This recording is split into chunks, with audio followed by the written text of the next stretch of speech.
All right. Well, I am Brandi McCuen. I'm the HopeCare Director of HopeCare Children's Center. We're a mission of Hope Lutheran Church. And I am going to kind of talk about some leadership things and how HopeCare excuse me, HopeCare does some things.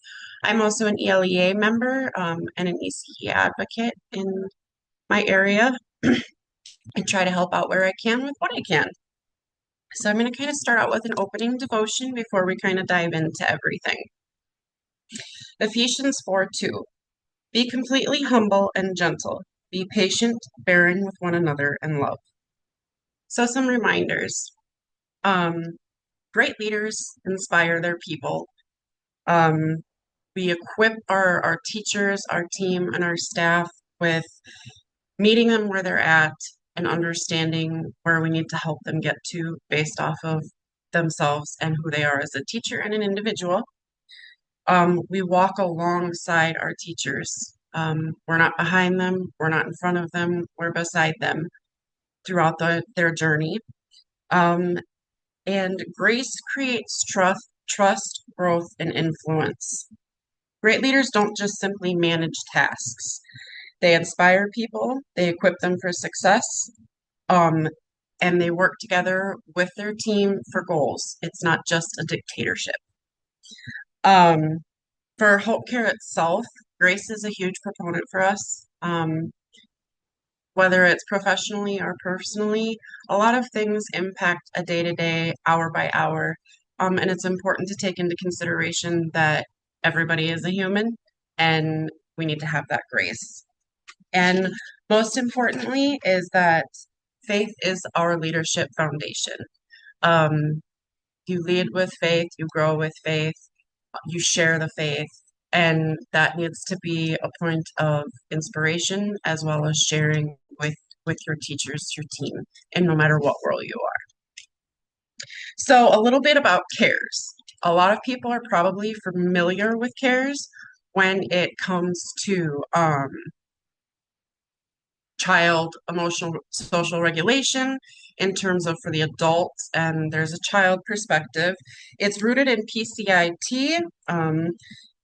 What Hope Care has kind of done and what we're working with our Hope Care leadership team on is using CARES and turning it into a leadership practice where we take each of those letters, that the acronym, and we have created standards based around what adults need and children and how we can incorporate that into leadership roles. So the first one that kind of comes up is C for cares. And it's connecting with compassion. James 1:19, be quick to listen, slow to speak, and slow to become angry. We need to remember to be present, actively listening. Listen to hear, not listen to respond. You need to make sure that you're paying attention and that you're really listening to who the person is, what their struggles are in the classroom, what their struggles are, what's happening in their world. Because as leaders, we sometimes forget that I'm not in their classroom all day. I can have great ideas and I can share them with them, but it can't be a controlling aspect. It needs to, oh, it's not a question for me, sorry. It needs to come from a point of respect and a mutual understanding that it's your classroom. It is a form of what you need for control, and how can we work together to get these things where you need them to be as a team. Again, that team approach. We need to make sure we're building that trust. Listening to what they enjoy, what gives them fire, what helps them be successful and fill their own cup so that they can take it back to their classrooms. You can't teach kids if you don't have your own full cup, as well as being able to be excited about something. Kids get excited when the people that are loving them and keeping them safe and teaching them are also excited.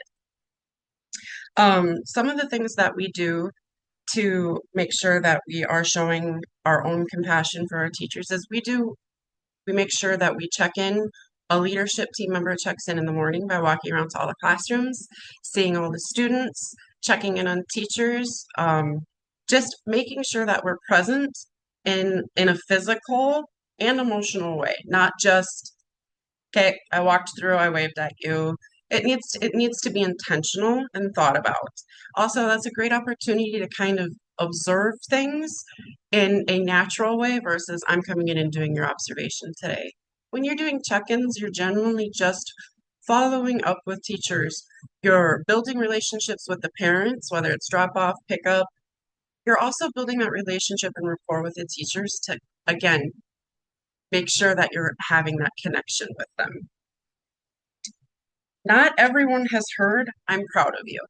Not everybody has been given uh, confidence. And leaders need to be able to show through compassion that you are capable. I am proud of you. You're doing a great job. You're struggling with that. All of those words and how you can format them together to create that compassion and share that compassion with the teacher makes you seem human-like as well, not just from a higher up perspective, but an equal with them. Then when we get in cares, we go, right to the A, which is affirm and assist.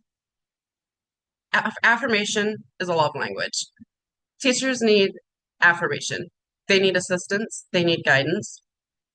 And encourage one another and build each other up. How can we encourage growth? And if you're going to encourage growth, how are you going to support that? You can't give out expectations or tell them, yes, I love that idea, and then not have follow through or help creating those goals. How are we going to get there? What do you know? What don't you know? What do you need to be successful? And HopeCare we do monthly classroom goals, and our leadership team goes to their assigned classrooms, and every week they have a time where they get to have observations in their designated classrooms. But when I say observation, it's being there for them to bang board ideas off of. It's, you need that supply. Have you looked? I can quick go look for you. Let's get it on our list so we can order it when we need to. It's also being there to, like, in the moment, observe and share and give that instant gratification of a kudos. Like, that was a great activity. Great job handling that parent. Again, it's affirming things that they may already know, but they might need the confidence for. And it's showing, again, back to that compassion, like, that was really good, because may have not heard that a lot in their life. And leaders need to take into consideration that we have to inspire them and build them up just as much as it's our job for the students. It's also that for the teachers. There are no programs without solid teachers, and we all feel that right now in the industry. So leaders really need to help with the retention of it and the knowledge and the power to give to the teachers that makes them truly believe it themselves. They have to believe it. And always, when something's good, share it. HopeCare, we use the WhatsApp. It's an easier platform. We can create separate classroom needs, but we also have like a kudos area, and shout outs are done. We use Google Forms, and we've created a QR code so parents can go on and give kudos to teachers. We print them out monthly. We share the kudos link quarterly, and it really, really helps build up that confidence for teachers, because it's kind of like the mom-dad approach. Well, you're my mom, you're my dad. Yeah, but look at what this parent said. Look at what this congregation member said. Look at all of the good things you're doing. And it shows them that it's more than just what the teacher, the classroom, you can feel all that, but sometimes you really, really need to have be affirmed from others and get that recognition. It's sometimes you just need that recognition to really get the extra little oomph to keep going. Some days get really long. Another thing that's really helped with this, I keep bringing up the leadership team. So we've created a HopeCare leadership team, and each leader is designated classrooms and their areas of specialty. Um, Focus on their skill sets. And then we have a leader closer every night, so that it helps to have more leadership presence throughout the day. And it's really hard if you're the director to do all of those things and give teachers every little thing they need. And when you create a solid team and it's based on skill sets, it really helps to divide and conquer so that you're getting more of the different things that each teacher needs. And we've kind of done it so that like our uh, infant up till age 3, they have their own leader that handles their classroom observations. We're part of Quality Care South Dakota, so it really helps with continuing the growth through that program. It continues on then for their professional level, as well as then what they might need in their personal bubble to continue their growth on their professional level. Pairing teachers with like-minded individuals so that they are working together so that their strengths and weaknesses complement one another. I always tell teachers perception is hard. It like I can walk into a room and see something, but you need to practice the pause and think about it and how I could perceive that or someone else can perceive it. But it's also important for leaders to remind their teachers. How many hands are there in teachers and how many hands are there of mine? You 26 teachers, that's a lot more hands than my 2. So sharing the knowledge and skill set and creating a solid team allows for them to have that pivot to be like, okay, Brandi is on a Zoom call today doing something, but I really need some guidance. I am going to go to my immediate leader and I'm going, hey, can you help me with this? Because then they don't have to feel like they're being a burden to me. Even if that's intentional or not intentional, they may very well feel that, like, I don't want to bother Brandi. And it has created such movement and growth since we've created our leadership team and our teachers on an individual basis and their confidence. Then we're going to move on to kind of the respond with grace. Grace is a word that sometimes I think we take for granted and forget about. A gentle answer turns away wrath, but harsh words stir up anger. This kind of comes then right after we just talked about perception. Practice the pause. Take a breath. There's a great Christian song that says, take a breath, and think. Because they may have just had a really cruddy interaction with a parent. Fighters, 1-year-olds are like sharks. You don't know what just happened. So sometimes there are obviously serious moments, but as a leader, you got to practice that breath and think before you respond, listen to hear, and then choose your solutions. That's what we use with our kids. What are our solutions? What are our choices? All right. Sometimes you have to have hard conversations. Hard conversations are okay. They're only as hard as we make them. And being a leader, you can really help set the tone for that. And, it's all about the restoration, the respect, and what's our plan. Don't leave a conversation without a plan or solution and giving them tools on how to succeed at that plan or solution. Our goal for our teachers is to always set our students up for success and meet them where they're at. As leaders, it's the same thing. Leaders are teachers, but to the adults. And that means we have to take into consideration their emotions and just where they're at, just like what we do with kids. Model that emotional regulation and things. And as leaders, we're going to mess up. We teach students you're gonna make mistakes. That's how we learn. Then own it as the leader. I I walked in and I saw a situation I didn't know the whole ordeal on. I didn't know what happened before. I just saw what I saw and I messed up in how I responded. Apologize. Own your own actions because you expect them to own their actions. We need to do the same thing. You can't expect something from someone that you're not willing to give back to them as a leader. Um, Another word that goes right along with grace is be intentional with it. Make sure that when you're having those conversations and you are in a classroom coaching, in a classroom observing, having a conversation in an office, whether it be about, all right, here's the deal, or it's an easy conversation and they're just having a brag moment because everybody needs a brag moment, right? Be intentional with your responses. Like just like with students. I'm going to say this a lot. I'm going to reflect back to what we expect teachers to do with our students. It's just the same thing. You need to be intentional. Good job. That's a great art project. Okay, you said that the last time. Great job. I really liked how you did this and what you used. Again, intentionality. And then that helps with the grace because then the next time you walk in, that teacher is going to look at you in a different way because you've connected with them on the compassion level. You can respond to them with grace. All of these things are like one giant circle and they just continuously lead into one another.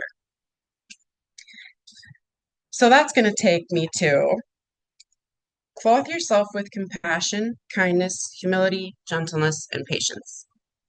Empathy goes right along with grace. Everybody is a human. We're all created equally. Um, they're a whole person.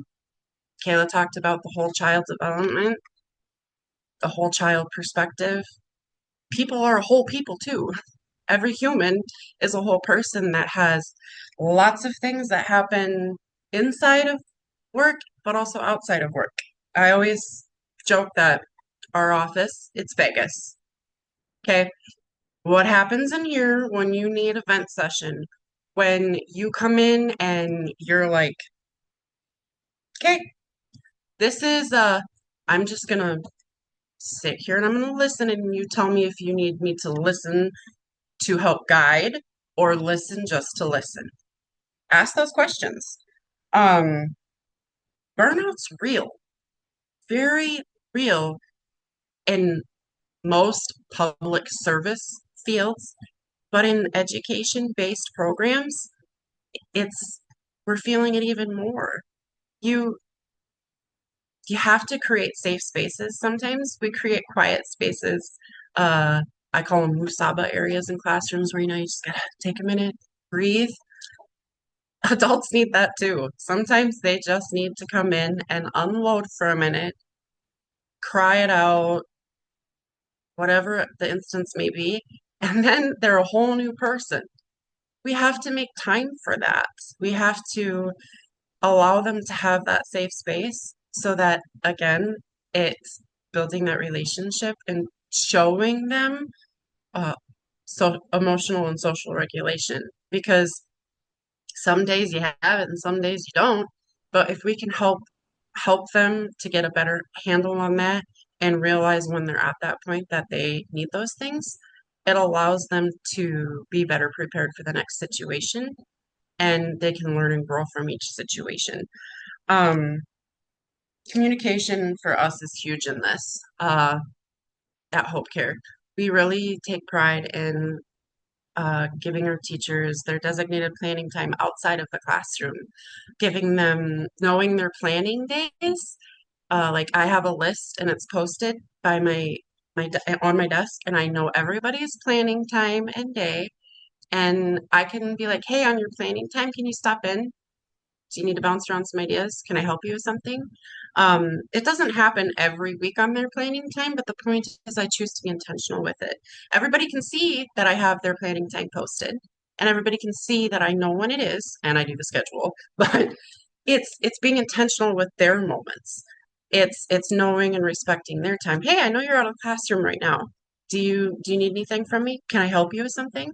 It's allowing them to know that. But as a leader, we have burnout too. So we have to remember to create boundaries for ourselves. Um, I let the staff know I am unavailable right now. I'm at my son's appointment right now. There are other leaders in house. I remind them who the leaders are that are present. Um, Leaders have to have boundaries too, and our staff also need to respect those boundaries because teaching them that it's good to have healthy and safe boundaries reminds them that they also have to have healthy, safe boundaries because boundaries help with that emotional awareness and learning how to handle ourselves and know when I'm at that moment, I need a minute.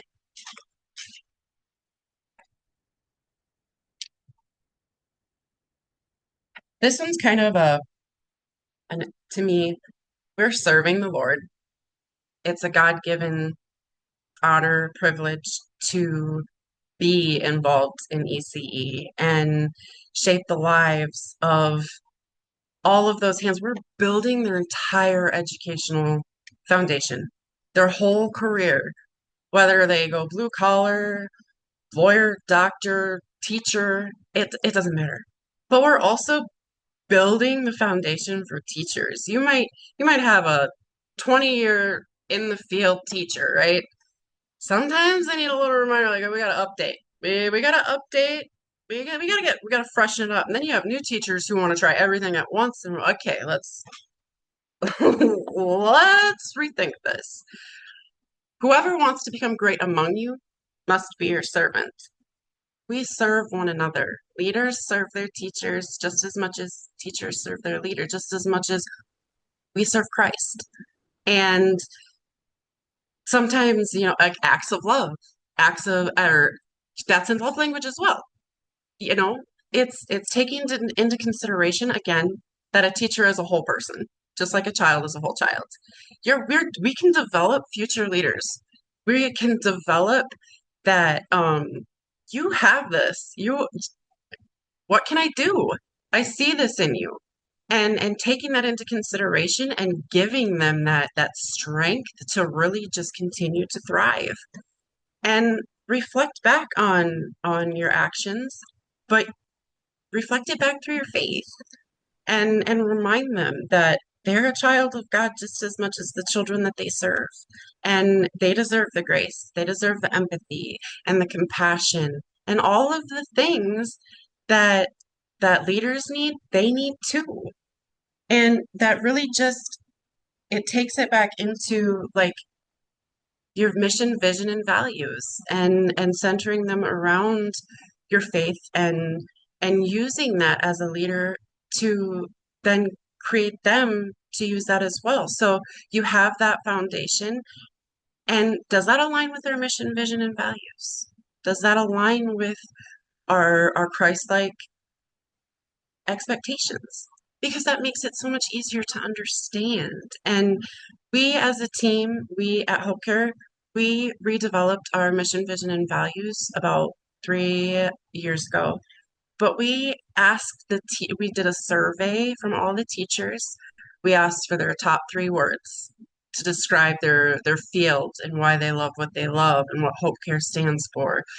You you have to create something that's a culture, that's a lifestyle, not a policy, not a procedure, not a program, a culture, a lifestyle. Religion, Christianity, it's a lifestyle, it's a culture. And you have to create that for your team so that they can constantly reflect back to it and know it doesn't have to be so hard. We don't have to overthink it. Everybody is a leader in their own way. At HopeCare, you may not have a title, but a title is just a title. We are all leaders in our own way, and it's essential to encourage them.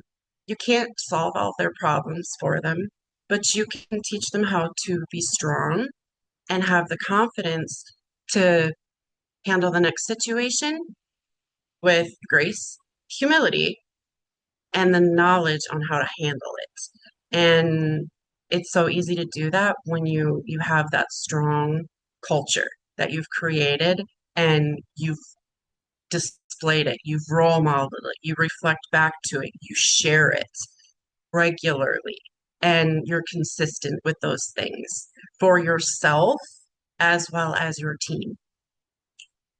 Um, Again, it's really a culture.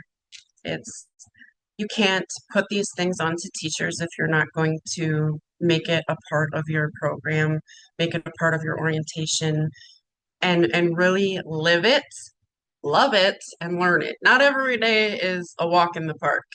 And I really feel like taking this CARES action and turning it into something that can be easily explainable, you know, it's something that everybody can understand and you can really relate it back to um, how can we help you? How can we be more present? And it kind of covers everything that allows that. Um, I kind of like to give some reminders. Leadership begins with Christ. When you lead from that point, it continues through to your teachers. When you're consistent from that fact, it really shows them that you are encompassing all of cares, what we just kind of talked about. It's showing them that I'm safe here. Children, one of their basic needs is safety. Adults need that too. And for some, their career, their work is where they're safe. It's where they thrive. It's where they feel their best. It's maybe the only place that they have control, or all of the things we think about when it comes to a child, we have to think about for teachers too. And that can be hard for leaders. But the biggest thing is remember all of this for yourself. You have to remember this for yourself too, because you're a leader, but sometimes the teacher's going to walk in and blow you away and totally lead you in the situation. And that needs to happen because, again, that's reflecting back on all of the cares. They just did what you're encouraging them to do and role modeling for them as a leader. So it continually flows into a circle and it always is a revolving door, kind of like my office some days. But that's okay because then they're really getting more out of it. I'd like to close with a prayer before any questions, if that's okay. Heavenly Father, thank you for the privilege and responsibility of leadership. Help us to connect with compassion, affirm and assist others, respond with grace, encourage emotional awareness, and serve with humility. May our leadership reflect your love, strengthen those around us, and point others towards Christ. Give us wisdom when challenges arise, patience when growth takes time, and courage to lead faithfully. Bless the children, the families, teachers, and communities entrusted to our care. May we leave here committed to leading with grace and serving with purpose. In Jesus' name, amen. I am happy to answer any questions. Anything that you may need now or after, I can put my email in, and I love to connect and help. I'm a mentor to several other directors in the area. I am always about helping and growing and encouraging. Thank you so much, Brandi. I'm going to put, if it's all right, I'm going to put your email in the chat so people Absolutely. can reach out to you. And I don't know if folks are at liberty to pose a question now or just respond, but please do.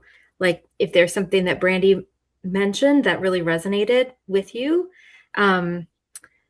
please, please share that. Or a question that it kind of stirred up for you Well, as it Brandy, relates to your own leadership. I'll start by saying, after 20 plus years of being a school administrator and understanding the whole idea, probably the most powerful thing I've ever encountered was a lady by the name of Brene Brown, and everything that Brene does with the whole idea of vulnerability and understanding that vulnerability is strength and admitting when you've made a mistake, when you admit that you don't know, And I think what I found with our staff is I was at my strength or at my strongest when I admitted I didn't know.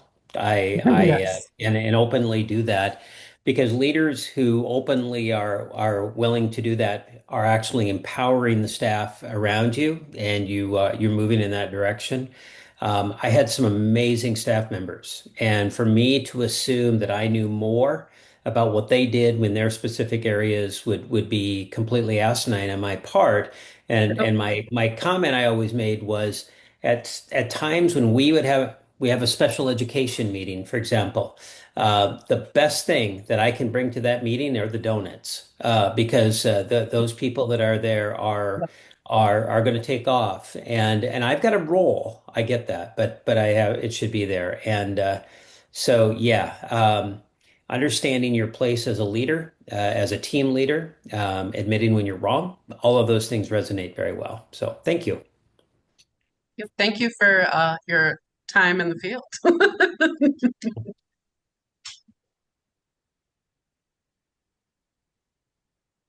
Anyone else, something that resonated with you or uh, If you need specific examples from HopeCare, yeah, similar to I'm what you do? happy to share examples. It's hard to kind of think about it. I just right before this, I actually had to say I'm so sorry, but I have, and she's like, no, no, that's okay. It's the connection, and I could have used our conversation for every single thing as an example and go on with examples. So,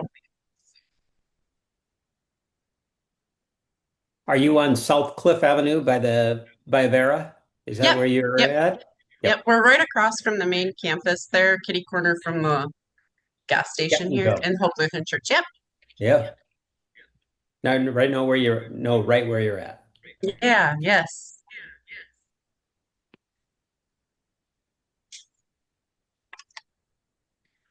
Well, I'd one of like the to, things, oh, go oh, ahead. I Go would ahead. like to encourage everybody to kind of think about one thing from this that could be committable for the week or next week since it's Thursday. Just kind of think, how could I commit to trying something from cares to lead from a place of your faith to help create that culture?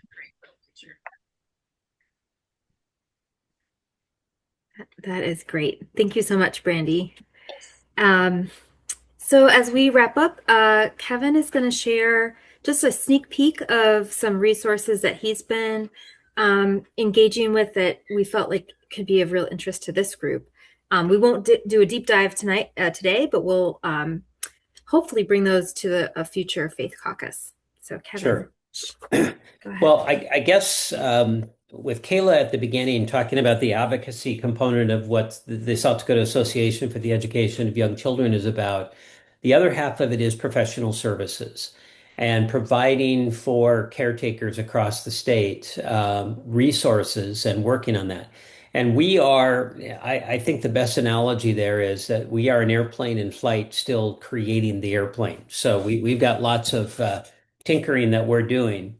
But what we're finding in multiple areas, caregivers from caregivers on one side and parents all the way to the business world, is that there seems to be a reoccurring theme, and the area that people are very concerned about is the whole idea of executive function, and the ability within that.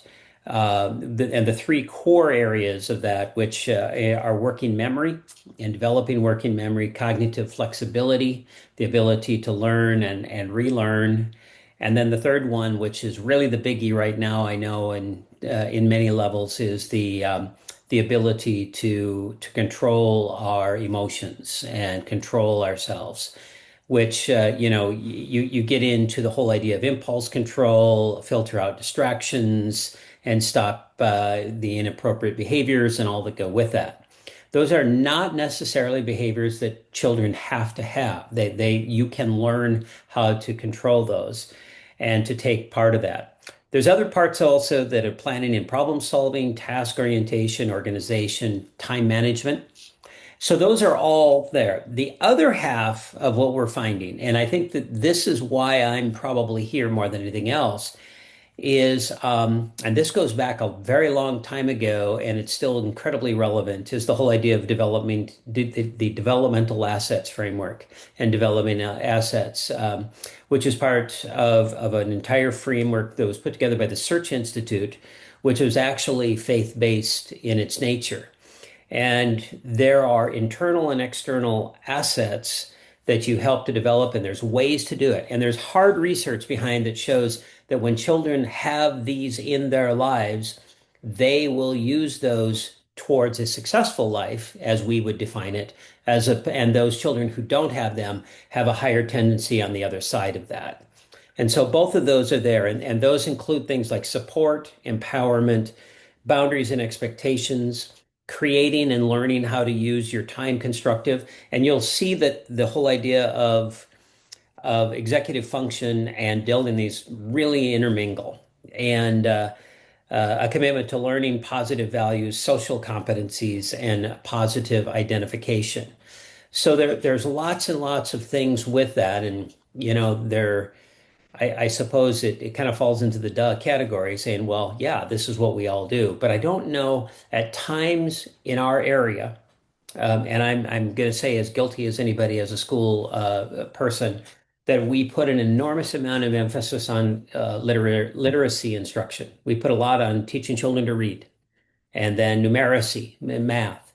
And we at times forget about giving them the skills to acquire that knowledge, and to conduct themselves and regulate themselves. So this is an area of emphasis we believe we're heading towards as an organization, and we just are simply making it available to you as just an indication, I guess, of it being there.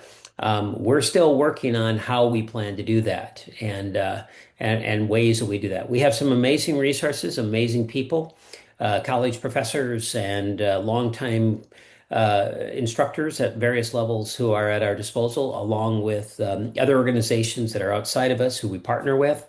So stay tuned.